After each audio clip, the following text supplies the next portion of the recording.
Hi all, welcome back to my YouTube channel. ಇವತ್ತು 15 ನಿಮಿಷದಲ್ಲಿ ಹೇಗೆ ಸುಲಭವಾಗಿ ಸಮೋಸಾನ ಮನೆಯಲ್ಲೇ ಮಾಡ್ಕೊಬೋದು ಅಂತ ತೋರಿಸ್ತೀನಿ. ತುಂಬ ರುಚಿಯಾಗಿರುತ್ತೆ, ಒಂದ್ಸಲ ಟ್ರೈ ಮಾಡಿ. ಅದಕ್ಕೆ ಮೊದಲಿಗೆ ಆಲೂಗಡ್ಡೆ ಸ್ವಲ್ಪ ಉಪ್ಪು ಹಾಕಿ ಬೇಯಕ್ಕಿಡಬೇಕು. ಈ ಬೌಲಲ್ಲಿ 1 ಬೌಲ್ ತೊಗೊಂಡಿದ್ದೀನಿ ಮೈದಾ ಹಿಟ್ಟು. ಅದಕ್ಕೆ ಸ್ವಲ್ಪ ಉಪ್ಪು ಹಾಕ್ಕೊಂಡು ಸ್ವಲ್ಪ ಎಣ್ಣೆ ಹಾಕ್ಕೊಂಡು ಎಣ್ಣೆ ಮತ್ತು ಮೈದಾ ಹಿಟ್ಟು ಕ್ಲೀನಾಗಿ ಹೊಂದ್ಕೋಬೇಕು. ಅಲ್ಲಿವರೆಗೂ ಕ್ಲೀನಾಗಿ ಅದನ್ನು ಕಲಿಸ್ಕೊಳ್ಳಿ.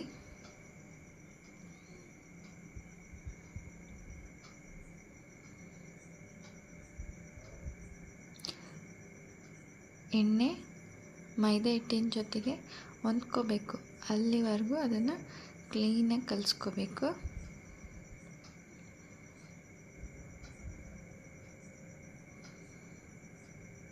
ನೋಡಿ, ಈ ಥರ ಆಗಬೇಕು.